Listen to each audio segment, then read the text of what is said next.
បាទជំរាបសួរបងប្អូនទាំងអស់គ្នាតាមរយៈវីដេអូនេះយើងឃើញថានៅក្នុងឆ្នាំ2025បើនិយាយទៅគិតតាំងពីខែ7ខែ8ខែ9ខែ10ខែ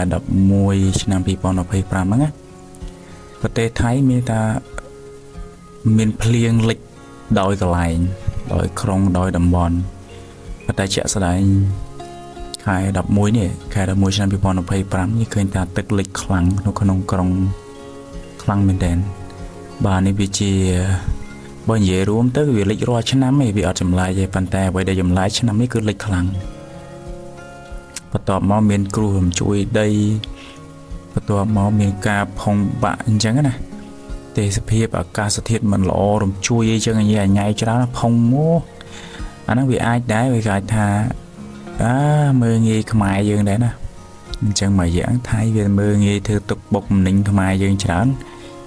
អញ្ចឹងវាជាហេតុដែរអញ្ចឹងណាអញ្ចឹងយើងឃើញថានេះវា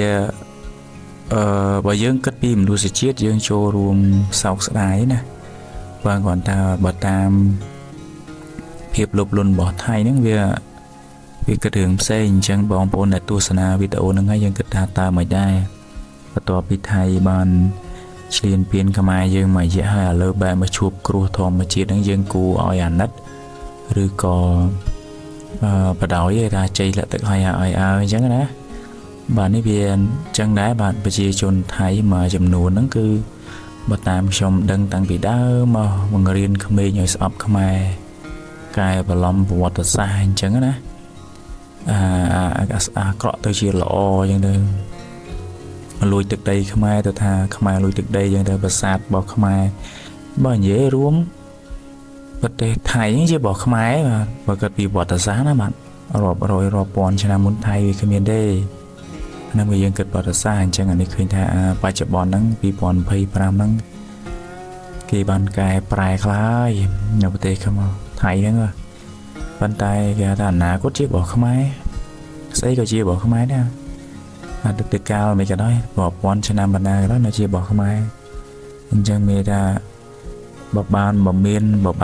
ឲ្យរៀនរស់ទៅកុំឆ្លៀនពីអ្នកដទៃអញ្ចឹងណាបើមិនកាន់តែឆ្លៀនពីអ្នកដទៃវាមិនល្អទេបើនិយាយរួមទៅគេថាព្យាយាមធ្វើល្អឲ្យច្រើនទៅប្រទេសរីកចម្រើនហើយគេធ្វើ